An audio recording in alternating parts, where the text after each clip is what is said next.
It looks like Usher is finally ready to spill the tea on the real things that happened when he was with Diddy, and the reality is more heartbreaking than anything we could have ever imagined. There have been reports for a long time that Usher allegedly saw some unfortunate things when he lived with Diddy back in the 90s, but he has kept his lips zipped over the allegations ever since Diddy got exposed by multiple people, including Cassie Ventura. With Diddy set to go to trial in only a couple of weeks, there have been rumors among fans that a couple of celebs, including Usher, might be called on to testify against Diddy. Now, we don't know if Usher is going to be testifying, but it looks like he might be willing to finally reveal what happened to him back at Puffy flavored camp. And heads up, it does not sound good. So what does Usher have to say about this? And did Diddy really French kiss Usher on the mouth when he was only 13? Let's break this down. Okay, so Usher's journey in the music industry started at an incredibly young age. L.A. Reid recognized his talent early on and signed him before he even became a teenager, which speaks volumes about how long he's been in the game. Now, Usher has always had great pipes because he could sing from the time he was a kid, but things took a turn when he hit puberty. As his voice started to change and crack, Reid began to second guess his decision. He even considered dropping Usher from the label altogether. Determined to prove himself, Usher persuaded Reid to give him another shot. Instead of cutting ties, Reid decided to send the young singer to live with his close friend Diddy. At just 13 years old, Usher was put under Diddy's wing, but it quickly became clear that this was no typical mentorship. Diddy's world revolved around non-stop partying, and Usher was thrown into an environment that no child should have been a part of, and exposure to that lifestyle at such a young age was anything but appropriate. What makes things even more interesting is that Usher has mostly stayed tight-lipped about his time living with Diddy. He rarely speaks about what those years were really like, almost as if he's deliberately avoiding the topic. However, during an interview with Howard Stern a couple of years ago, he let his guard down just enough to give a glimpse into that chapter of his life. And let's just say, what he revealed was more than enough to raise some serious red flags. In the 90s, do you understand what that's like?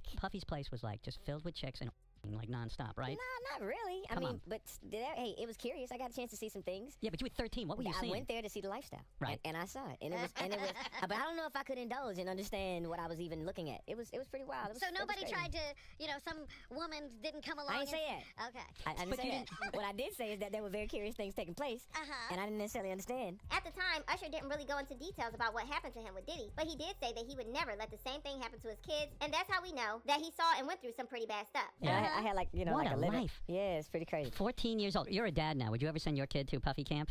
Hell no. See? The first time Usher had hinted at what he went through with Diddy was during an interview where the topic unexpectedly came up. He was clearly hesitant to share details, and even the interviewer picked up on his reluctance. It was as if he was carefully choosing his words, trying to say just enough without fully exposing what really went down. The interviewer noted that Usher became surprisingly restrained. I want to save some stuff for my book one day, he said. I'll put it this way, there was a lot of sex.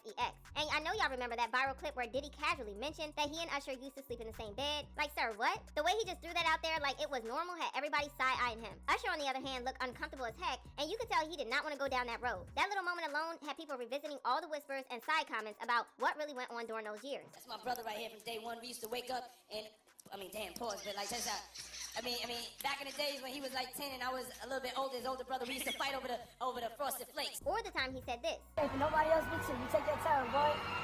I see you. Like, going Vegas. You in the kitchen. Eating all my cereal.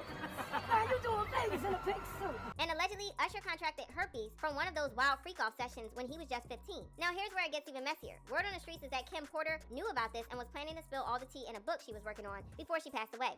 So what was in Kim's book? You want to hear it? Here it go. Now, I cannot confirm or deny what's in this book, but ain't nobody fit Natasha K. Me. So in this book, it detailed his relationships with men, footage of those encounters. It had the names of the men he slept with, a disease.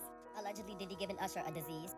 This actually tracks when you consider Usher's legal history. He's been sued multiple times for allegedly exposing women to herpes without informing them. One of the most high-profile cases involved Lauryn Helm, who hit him with a massive $20 million lawsuit, claiming he put her health at risk during an intimate encounter. Fortunately for her, she later tested negative for the virus, so she dodged a serious bullet. But that didn't stop her from pressing charges. She argued that regardless of the outcome, Usher had recklessly put her in harm's way, and honestly, she had a point. Just because she was lucky enough to walk away unscathed doesn't mean the situation wasn't dangerous. This whole situation was turning into a full-blown scandal, with Usher facing intense public scrutiny. Just when it seemed like things couldn't get any worse, Lauryn Helm suddenly dropped her lawsuit, no explanation, no warning, just poof, gone. And you already know what that meant. Whispers started flying that Usher probably slid her a nice little payout to make the bad press disappear. But wait, because the drama didn't stop there. Two more women came forward with lawsuits, both accusing Usher of recklessly exposing them to herpes without informing them beforehand. One of them, who chose to remain anonymous, actually tested positive for the virus, while the other, though testing negative, still had major concerns about her health. Then came the real tea. According to rumors, Usher allegedly got involved with one of the women, Quantasia Sharpton, right after she turned 19. Now, she's worried about the long-term health risks for both herself and her child. And let's not forget about the anonymous Jane Doe, who also took legal action against him. But before things could get even messier, Usher settled for a cool $1.1